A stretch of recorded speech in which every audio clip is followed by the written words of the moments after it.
समयबद्ध लड़ाई लड़ने के लिए तैयार है। एक पॉजिटिव अप्रोच और अच्छे उद्देश्य के साथ भारत सरकार के साथ सभी राज्य कंधे से कंधा मिलाकर नक्सलवाद को 31 मार्च 2026 से पहले इस देश से समाप्त करने के लिए कटिबद्ध दिखे हैं, वो मेरे लिए बहुत आनंद का विषय है। मित्रों, जैसा हम सब जानते हैं, हमारे देश के प्रधानमंत्री जी ने हमारे देश की जनता के सामने 2047 तक विकसित भारत का उद्देश्य रखा है। जब विकसित भारत के शब्द को एलोब्रेट करते हैं तो विकास 130 करोड़ की जनता तक पहुंचे। उसमें 8 करोड़ हमारे ट्राइबल भाई बहन भी समाहित होते हैं। और अगर ट्राइबल क्षेत्र में दूर दराज के गांवों तक, दूर दराज की व्यक्तियों तक सभी मायनों में विकास को पहुंचाना है तो उसके खिलाफ सबसे बड़ा हर्डल कोई है तो ये नक्सलवाद। नक्सलवादी गांवों को ना शिक्षा से युक्त होने देते हैं, ना वहां स्वास्थ्य की सुविधाएं देने देते हैं, ना कनेक्टिविटी को आगे बढ़ने में मदद करते हैं, ना टेलीफोन सुविधाएं, पोस्ट और बैंकिंग सेवाओं को भी आगे बढ़ने देते हैं। अंततोगत्वा हम सबका ये लक्ष्य होना चाहिए कि अंतिम व्यक्ति तक अगर विकास पहुंचाना है तो हमें नक्सलवाद को पूर्णतः निर्मूल करना पड़ेगा। और मैं मानता हूं कि 19 से 24 तक इस दिशा में बहुत अच्छा काम हुआ है। हमारे संयुक्त प्रयास, सभी राज्यों के साझा प्रयास से वामपंथी अंधकार की जगह हमारे संविधान प्रदत्त अधिकार से हम रोशन करना चाहते हैं। वामपंथी हिंसक विचारधारा की जगह विकास और विश्वास, उसका एक नया युग शुरू करना चाहते हैं। 0 टॉलरेंस अगेंस्ट वामपंथी उग्रवाद और 100% सैचुरेशन सरकारी योजनाओं का, ये दोनों के इम्प्लीमेंटेशन से हम इस क्षेत्र को पूर्ण विकसित बनाना चाहते हैं। वामपंथी उग्रवाद के सामने लड़ने के लिए हमने 2 रूल ऑफ लॉ बहुत समय पहले देश ने तय किए थे। पहला, नक्सल प्रभावित क्षेत्रों में कानून का राज प्रस्थापित करना और गैर कानूनी हथियारी गतिविधियों को पूर्णतया से बंद करना। और दूसरा, इतने लंबे नक्सल आंदोलन के कारण एक क्षेत्र जो विकास से महरूम रह गए, विकास वहां पर पहुंचा नहीं है, उनकी जो क्षति हुई है वो क्षति को बहुत तेजी से भरते हुए, चाहे टेलीफोन कनेक्टिविटी पहुंचानी हो, चाहे रोड की कनेक्टिविटी पहुंचानी हो, चाहे सस्ता अनाज की दुकान और स्वास्थ्य की सुविधाएं पहुंचानी हो, चाहे शिक्षा के क्षेत्र को पहुंचाना है, पीने का पानी पहुंचाना है, ये सारे क्षेत्रों में बहुत तेजी के साथ ये कमी को पूरा करना।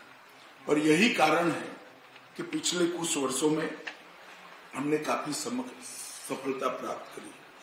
2022 में पहली बार वामपंथी उग्रवाद की मृत्यु की संख्या 100 से कम रही।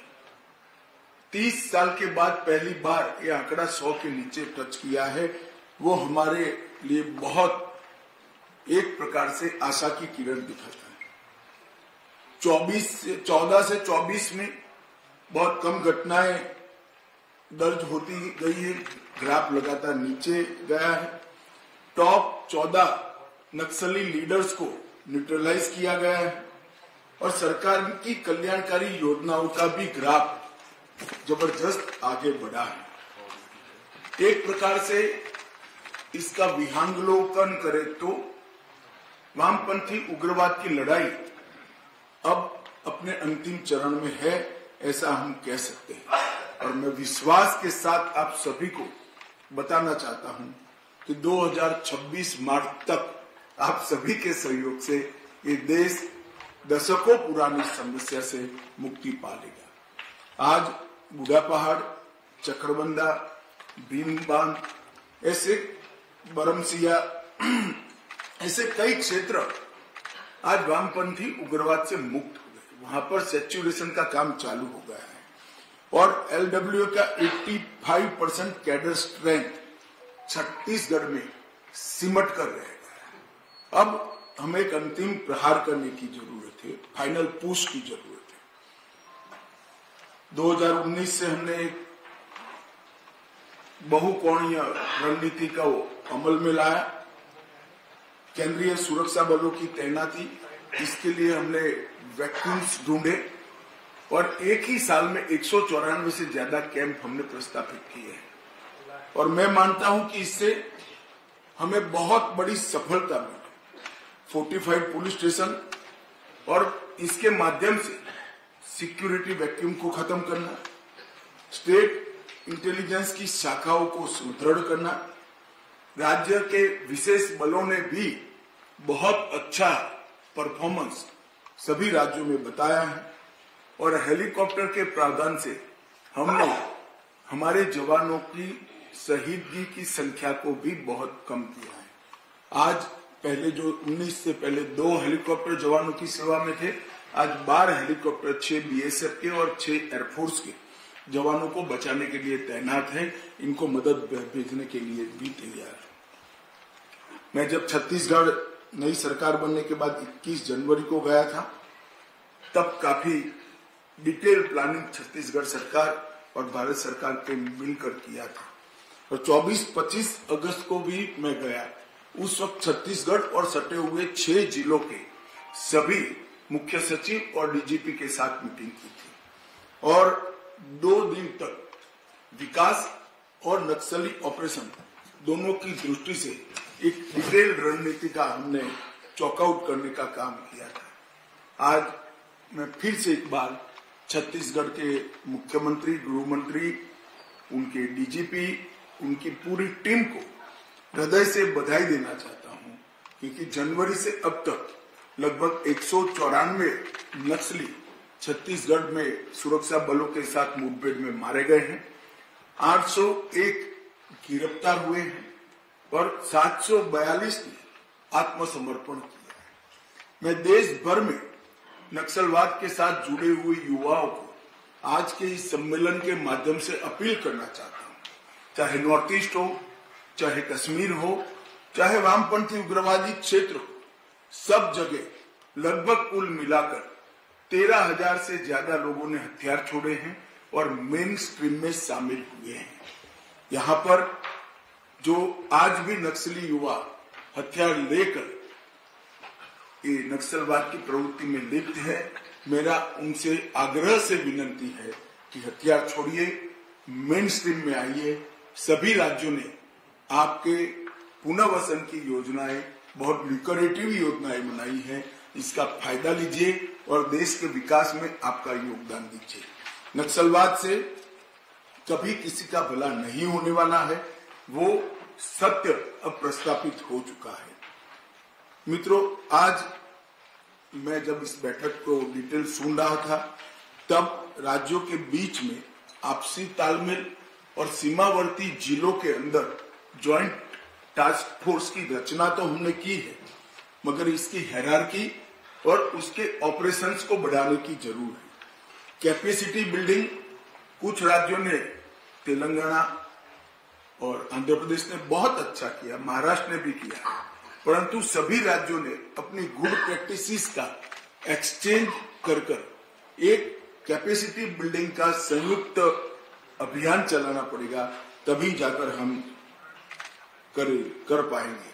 मित्रों, पिछले वर्ष हुई बैठक में दिए गए सुझावों पर हमने कई बदलाव और कई नए प्रावधान किए हैं और मैं आप सभी को बताना चाहता हूं, आप सभी ने बहुत सारी योजनाओं के लिए बताया है। सुरक्षा संबंधी व्यय योजना एसआरई जो है 2004 से 14 में 1180 करोड़ रुपया खर्च किया जाता था और 14 से 24 में हमने 3006 करोड़ रुपया खर्च किया है, करीब करीब 3 गुना बढ़ाया है। एसआरई मेन स्कीम है जो नक्सल प्रभावित क्षेत्रों में विकास के कामों को देता है। एलडब्ल्यूई के प्रबंधन के लिए केंद्रीय एजेंसियों को सहायता की योजना और राज्य पुलिस को सहायता की योजना जो हम नई लेकर आए हैं, 2004 से 14 में नई थी, उसमें और 1055 करोड़ दिया है, जिसमें हेलीकॉप्टरों और सीआरपीएफ के मजबूत बुनियादी ढांचे और राज्य पुलिस के मजबूत बुनियादी ढांचों को 2017 से शुरू किया था। इसको हमने 19 के बाद बढ़ावा इंट्रोड्यूस किया है। विशेष केंद्रीय सहायता SCA ये भी एक नई योजना हुई है और इसके तहत 3590 करोड़ रुपया ये 10 साल के अंदर लगभग 19 के बाद हमने खर्चने का काम किया है और कुल मिलाकर अब तक 14,367 करोड़ रुपया इसका अनुमोदित किया है और 12,000 करोड़ रुपए का खर्च हुआ है। ये भी एक पूर्ण रूप से नई योजना शुरू है। 45 पुलिस स्टेशन पहले 66 बनाए गए 10 साल में, अब 10 साल में 544 बनाए गए हैं। सड़क नेटवर्क पहले 2,900 किलोमीटर बनाया गया, इस 10 साल के अंदर सड़क नेटवर्क 11,500 किलोमीटर बनाया गया है। मोबाइल कनेक्टिविटी के लिए विगत 10 साल में 4 से 14 तक कोई प्रयास नहीं हुए थे। 14 से 24 में 15,300 टावर लगा दिए गए हैं और उसमें से 5139 टावर को 4G का भी बनाने का काम समाप्त हुआ है। एकलव्य मॉडल स्कूल 2014 के पहले 38 स्वीकृत हुए थे, एक भी नहीं बना था। अब 216 स्वीकृत हुए और उसमें से 165 एकलव्य मॉडल स्कूल अस्तित्व में आ गए हैं। एयर एफर्ट्स इसके लिए नील खर्चा था, अब लगभग 1,000 करोड़ रुपया एयर एफर्ट्स का हम खरीद रहे हैं और ट्रॉमा सेंटर जगदलपुर में बनाया है 131 करोड़ के खर्च से। ये बताता है कि हमने कितनी शिद्दत के साथ इसको आगे बढ़ाने का काम किया और इसके लिए हमारे लिए एक आनंद का विषय है कि आंकड़े भी हमारे इस सारे एफर्ट्स को रिस्पॉन्ड करते हैं। हिंसा की घटनाएं जो पहले 16,463 हुई थी, अब 7,700 तक सीमित हुई है और अगले साल से तो और कम होगी, मगर मैं 10 साल का आंकड़ा कह रहा हूं, लगभग 53% की कमी है। और नागरिक और सुरक्षा बलों की मृत्यु में 70% की कमी हुई है। हिंसा को रिपोर्ट करने वाले जिले जो 96 है, इसकी जगह 42 हुए हैं, 57% कमी हुई है। मुख्यमंत्री तेलंगाना ने सच ही कहा है, ये जिलों की संख्या इसलिए थोड़ी ज्यादा रखती है कि 42 में से 21 जिले नए बने। अगर पुराने जिलों का हिसाब करें तो अब सिर्फ 16 जिले बचे हैं। तो 96 जिले में से 16 जिले ही वामपंथी उग्रवाद के लिए बने। हिंसा की सूचना देने वाले पुलिस स्टेशन भी 465 से 171 बने हैं, इसमें 50 पुलिस स्टेशन नए बने हैं। तो एक प्रकार से अब 120 पुलिस स्टेशन ही बचे हैं जहां हिंसक घटनाएं हुई है। पर मैं मानता हूं कि ये सभी राज्यों के और केंद्र सरकार के साझा संयुक्त प्रयास का परिणाम है और हम इसको और दृढ़ता के साथ और स्फूर्ति के साथ और एक ही दिशा में आने वाले समय में हम आगे ले जाएंगे, इसका मुझे पूरा विश्वास है। माओवादी इफेक्टेड डिस्ट्रिक्ट की संख्या में भी जो कमी है, इसमें भी कुछ जिलों को हमने, जैसे कुछ मुख्यमंत्रियों का सुझाव आया था, एरिया ऑफ कंसर्न के रूप में चालू रखने का निर्णय किया है, इसलिए वो है, अदरवाइज वहां पर आज शांति हो गई है। छत्तीसगढ़ की सफलता हम सब के लिए उत्साह की प्रेरणा लेकर आई है। छत्तीसगढ़ में केवल हथियारी ऑपरेशन नहीं चलाए, सरेंडर हुए वो भी एक अलग बात है, परंतु इसके अलावे वामपंथी उग्रवाद से प्रभावित सभी जिलों के अंदर छत्तीसगढ़ सरकार ने एक विकास का नया अभियान चलाया है। 300 के आसपास व्यक्तिगत और फैमिली के साथ जुड़ी हुई भारत सरकार और छत्तीसगढ़ सरकार की योजनाओं को 100% सैचुरेशन का लक्ष्य रखा है। इसके कारण गांव में स्कूल पहुंचा है, सस्ता अनाज की दुकान पहुंची है, सस्ती दवाइयों की दुकान पहुंची है, पब्लिक हेल्थ सेंटर बनाए गए हैं और सेकेंडरी स्कूलों की भी शुरुआत हुई। और मुझे कहते हुए आनंद हुआ है कि कई गांव इस चुनाव में ऐसे थे जनरल इलेक्शन में जिन्होंने 30 साल के बाद वोटिंग किया है, वहां पर वोटिंग हुआ है। वरना पोलिंग पार्टी जाती थी, नील वोटिंग का डब्बा लेकर वापस आती थी। पहली बार 70% वोटिंग किया गया है। सुरक्षा वैक्यूम को कम करने के लिए 2019 से अब तक हमने 280 नए कैंप बनाए हैं, 15 नए ज्वाइंट टास्क फोर्स बनाए हैं और सीआरपीएफ की 6 बटालियन नई अलग अलग राज्यों में राज्य पुलिस की सहायता में हमने भेजा है। इसके साथ साथ एनआईए को भी हमने एक्टिव कर इनके वित्तीय पोषण को भी रोकने का हमने ऑफेंसिव रणनीति अपनाया है, जिसके कारण इनके पास आर्थिक संसाधनों की कमी अब सब जगह से रिपोर्ट आ रही है कि आर्थिक संसाधनों की कमी हुई है। डिफेंसिव नीति को बदलकर ऑफेंसिव रणनीति अपनाई है। कई ऑपरेशन 13 दिन, 10 दिन, 12 दिन के चलाए गए, जिसके कारण घेरा कर अगर 12 दिन ऑपरेशन चलता है तो उनको भागने का समय नहीं मिलता है। एनआईए द्वारा प्रोसिक्यूशन के सभी बिंदुओं समाहित करते हुए एक अच्छा ट्रेनिंग प्रोग्राम बनाया है।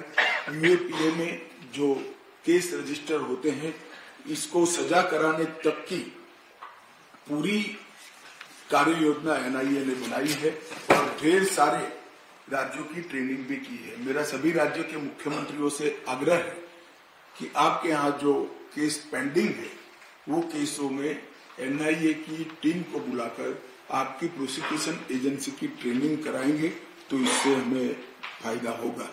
केंद्र सरकार ने कई फ्लैगशिप योजनाओं के अलावा सड़क, टेलीकम्युनिकेशन सुविधाओं की सुधार, वित्तीय समावेशन, कौशल विकास, शिक्षा, स्वास्थ्य और पोषण, ये सभी बिंदुओं पर एक बहुत थ्रस्ट देकर काम करना शुरू किया। इसके भी अच्छे नतीजे मिले हैं।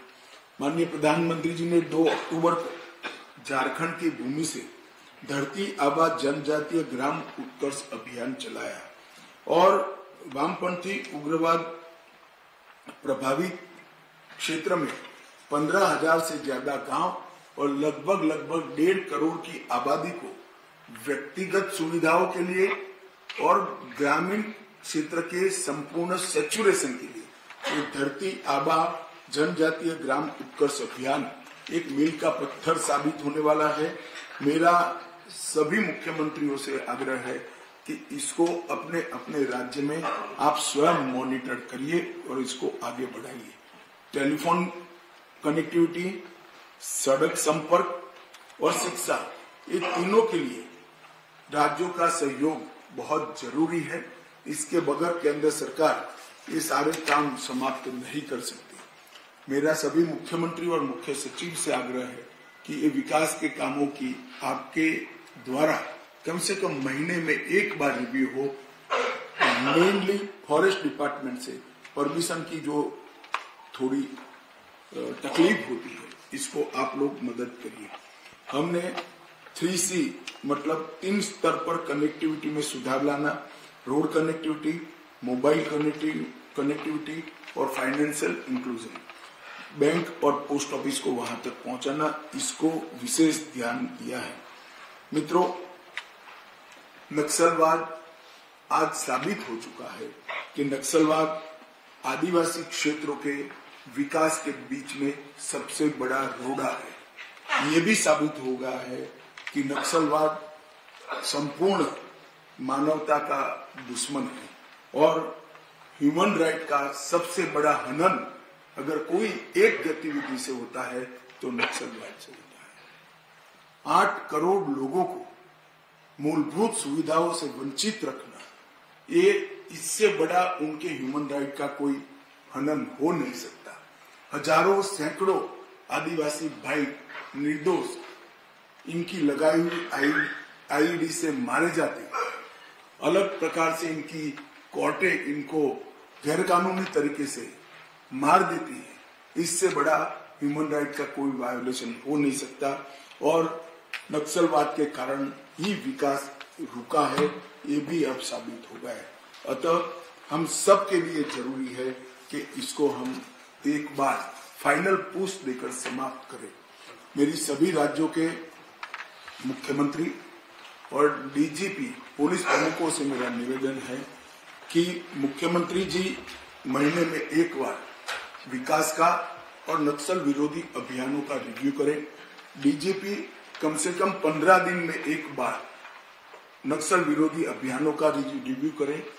और मेरा सभी सीएपीएफ के प्रमुखों से भी आग्रह है कि जहां जहां सीएपीएफ की फोर्स डिप्लॉय है वो जिलों में एक रात्रि वहां के राज्य के डीजीपी के साथ एक रात्रि रुककर ये नए हमारे जो अभियान है नक्सल विरोधी अभियान, इसको नई ऊर्जा दे। जब तक डीजीपी स्तर से जिले पे रहकर इसका रिव्यू नहीं होगा, हम परिणाम प्राप्त नहीं कर पाएंगे। कुछ राज्यों में बचा कुछा जो बच गया है उसको पूर्ण उन्मूलन की दिशा में हमने काम करना चाहिए। इसके मूल समेत उखाड़ देने के संकल्प कर कर इस सम्मेलन से हमें जाना चाहिए। माननीय प्रधानमंत्री जी ने 2047 का पूर्ण विकसित भारत का लक्ष्य रखा है। मेरा आप सभी आग्रह है कि हम देश की जनता को सब एकत्रित आकर ऐसे ही कोई मीटिंग से अप्रैल 2026 में बता पाए कि इस देश को राज्य सरकारें और केंद्र सरकार ने मिलकर नक्सलवाद की समस्या से पूर्णतया मुक्त कर दिया है। अब विकास के आड़े कोई बाधा नहीं है। अब कभी भी मानव अधिकार का उल्लंघन नहीं होगा और अब आइडियोलॉजी के नाम पर किलिंग भी नहीं होंगे। ये सभी संयुक्त घोषणा हम सब अप्रैल 26 में कर पाए, ऐसी मेरी आपको शुभकामनाएं हैं।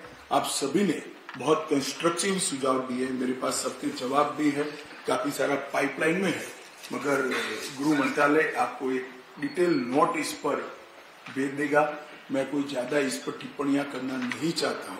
एक दो छोड़कर सभी चीजें पाइपलाइन में है और जो एक दो बाकी है उसमें भी गृह सचिव जी आज ही दोपहर को सड़क के लिए तो उन्होंने शायद मीटिंग रखा है, मगर एक दो दिन में ये सारे चीज जो माननीय मुख्यमंत्रियों द्वारा उठाई गई है इसका हम गृह मंत्रालय की ओर से आपको त्वरित रिस्पांस भेजेंगे। फिर से एक बार आप सभी का एक्टिव पार्टिसिपेशन के लिए बहुत बहुत धन्यवाद। और आपने जो विश्वास दिलाया है ये निश्चित रूप से जमीन पर लड़ने वाले हमारे सिपाही के बल और उत्साह में वृद्धि करेगा, ऐसा मैं मानता हूँ। वंदे मातरम।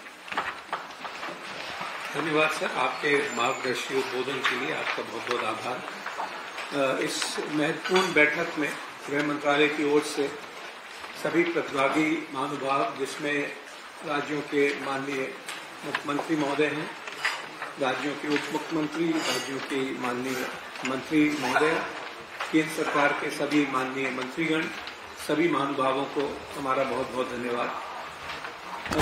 मैं सभी माननीय मुख्यमंत्रियों से और माननीय केंद्र सरकार के मंत्रीगणों से अब अनुरोध करूंगा कि ग्रुप फोटोग्राफ और लंच के लिए ग्राउंड फ्लोर पर जो वीआईपी लाउंज है वहां तक आप सबको पहुंचने का मैं निवेदन करता हूं।